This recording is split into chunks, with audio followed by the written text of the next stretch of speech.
Bien, venons-en maintenant au troisième volet des Chevaliers de Baphomet. Dans celui-ci, il s'agit de décrypter le manuscrit de Voynich. On y trouve par exemple Salut, je m'appelle George Stobart. Bienvenue au Cosmic Ferry. Cosmic Ferry. Un ferry, comme vous le savez, c'est un bateau. Cosmique, c'est ce qui touche à l'univers. Concordia est le nom d'un astéroïde. Donc, dans Cosmic Ferry, il y a sacrifice, MOE, qui contient, d'une certaine manière, la date du naufrage. Il y a d'autres indices, mais on y reviendra après. Passons maintenant au quatrième volet. Ici, il y a plus de preuves.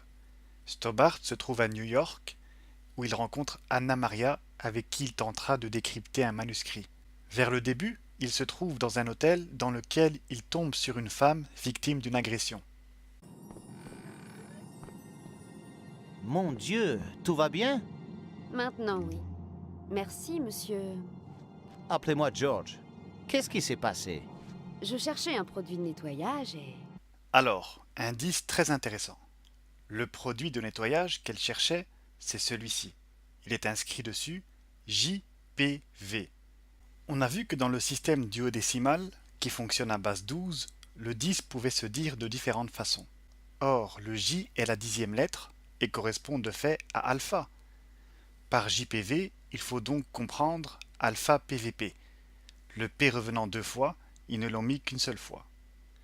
Et par produit de nettoyage, il faut comprendre ethnique. C'est un projet d'extermination par l'alpha PVP qui se trouve juste au-dessus du robinet, car c'est de cette façon qu'il compte créer des villes infestées de zombies. C'est une terrible nouvelle. Comme beaucoup de gens ne croient pas à la conspiration, beaucoup continueront à boire de cette eau, ce qui conduira inéluctablement à un désastre sans précédent. Dead Rising, Resident Evil, Silent Hill, Walking Dead, Thriller de Jackson, et j'en passe, toutes ces choses vont survenir dans le monde réel. La transformation démoniaque par l'alpha PVP. Les tuyaux symbolisent le passage vers le nouveau monde. C'est aussi pour cela que Mario Bros est plombier, il passe toujours par des tuyaux. Extrait suivant. Je cherchais un produit de nettoyage et... Et après, on m'a poussé là-dedans, et il faisait tout noir. Vous avez eu le temps de voir votre agresseur? Je sais, ça paraît dingue, mais il ressemblait à Elvis. Oh. Continuez. Il avait aussi un tatouage qui représentait un serpent enroulé autour d'un immense...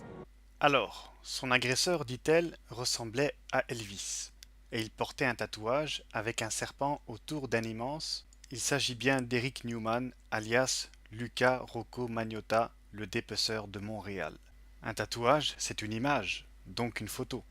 Et le serpent autour d'un immense, elle ne le dit pas, mais c'est le coup. Et on les voit tous les trois avec le même genre de lunettes. De plus, la femme a été ligotée comme l'étudiant chinois Jun Lin. Bon, ensuite, la femme s'en va et George s'approche d'un homme assis dans le hall, un amateur d'oie. Qu'est-ce qui vous amène à New York? Les têtes barrées, les empereurs, les nénés, Hein? les rieuses, les nonnettes, les cravants. Et c'est-à-dire? Les oies, monsieur.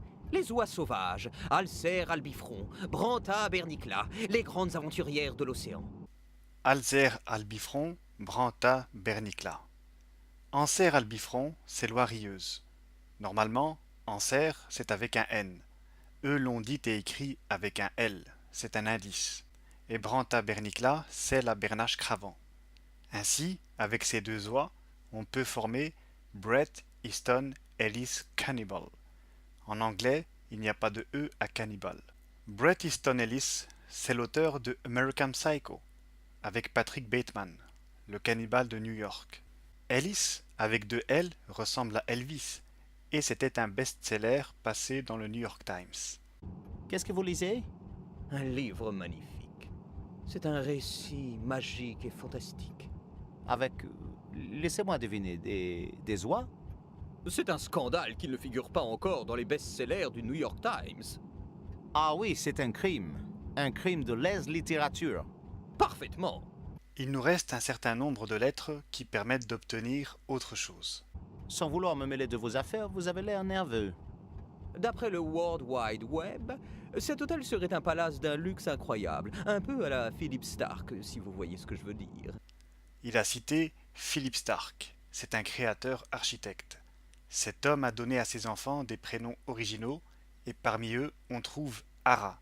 C'est le nom d'un oiseau que l'on peut former avec les lettres qui nous restent. C'est la confirmation.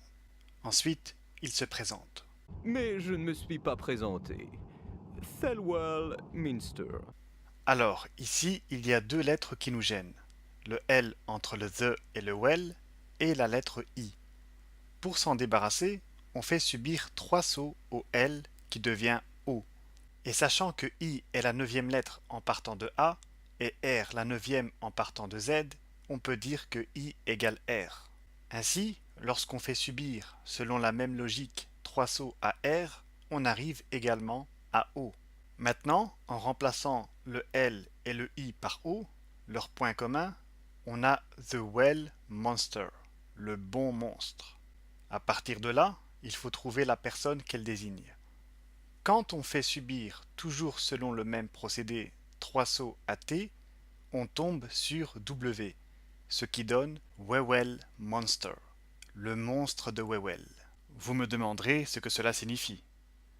Le monstre de Frankenstein était un célèbre cannibale adapté au cinéma. Autour du cou, vous pouvez observer qu'il possède des électrodes.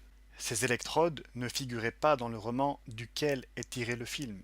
Et c'est tout simplement parce que le terme électrode n'a été créé par William Whewell que 16 ans après la publication du roman. Whewell s'écrit avec un H après le W, n'est-ce pas? Comme dans Whewell Monster. Tout ceci est destiné à confirmer l'affaire du cannibale de Montréal. Et le jeu est sorti en 2006, bien avant 2012. Bon, on continue. Le gars qui a enfermé la réceptionniste, vous avez une idée de son identité? Taille moyenne, cheveux bruns, coupe rockabilly. Il ressemblait un peu à Elvis. Oh, ça pourrait être n'importe qui. Vous avez remarqué des signes particuliers? Eh bien, il avait un tatouage. Vous savez, le tatouage du gars n'était pas banal. Je suis tout oui. Il représentait un serpent, les crochets plantés dans... Planté dans On aurait dit une tranche de salami. de salami? De salami. Eh ben, tout c'est clair. Ah bon? Eh oui, le salami a une signification bien particulière. Le tatouage de l'agresseur montre bien le cou vertical, avec au-dessus un tout petit cercle symbolisant la tête de Magnotta, ce qui correspond à la photo que je vous ai montrée. Stobart se rend ensuite dans une boucherie appartenant au gang de l'agresseur. Salut à vous. Salut monsieur, je m'appelle Chico Garella et je tiens cette boutique pour la fabrique de salami de Mamma Martino. Il existe un restaurant Mamma Martino au Canada, comme par hasard. On a tout un tas de salamis différents pour vous. Il y a le salami Milano, le salami di Felino, le salami Ungherese, le salami Bresaola. Lorsqu'il cite les noms de salami, remarquez qu'il rigole après Felino. Il y a le salami Milano, le salami di Felino, le salami Ungherese, le salami Bresaola. Salami de félin évoque l'affaire du chaton broyé par le serpent de Magnotta qui en a fait une vidéo postée sur le net. Un chat, c'est un félin, et c'était encore une fois un rituel, inspiré cette fois de la mythologie égyptienne. Le chat a tué le grand serpent Apophis, qui symbolisait les ténèbres. Ainsi, les francs-maçons ont créé une situation inverse où c'est le serpent qui l'emporte sur le chat.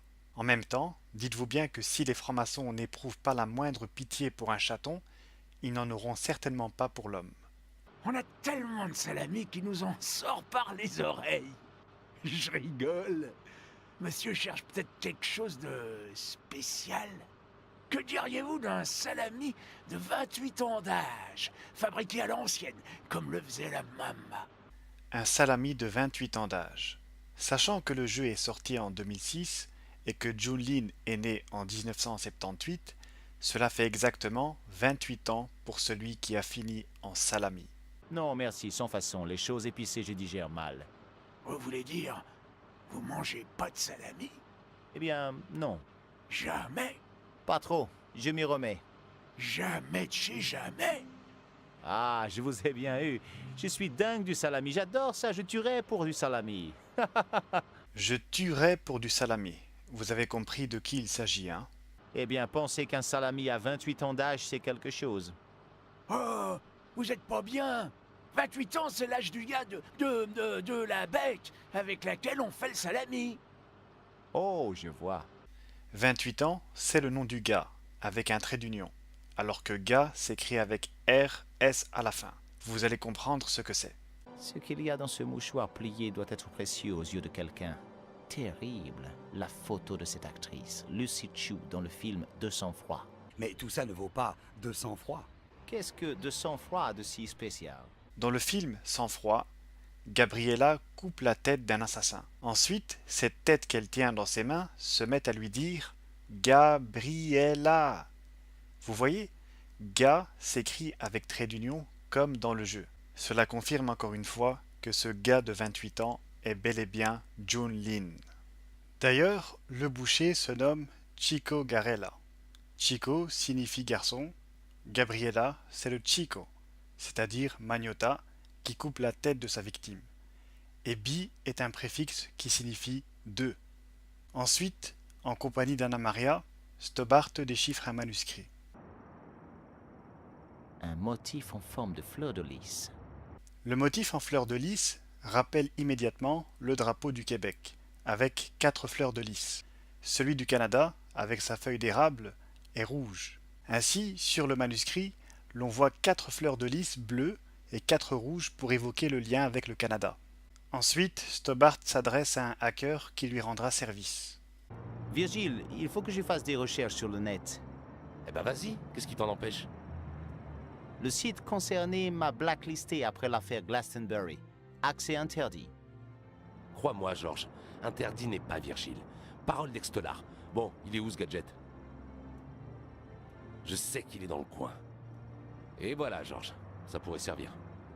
Qu'est-ce que c'est? Une carte flash avec quelques petits bijoux maison. Insère-la dans ton PDA et va sur Internet.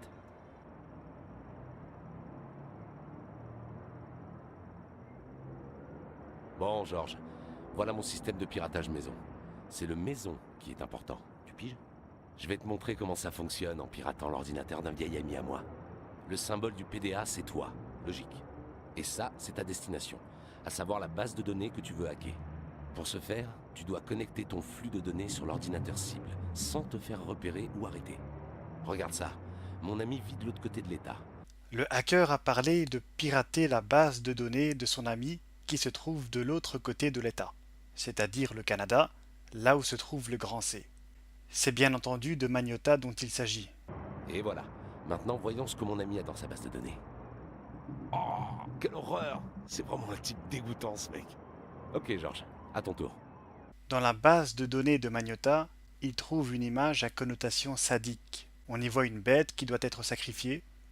Et si vous regardez bien, vous verrez que Moulin, qui s'écrit normalement en un mot, contient ici un espace.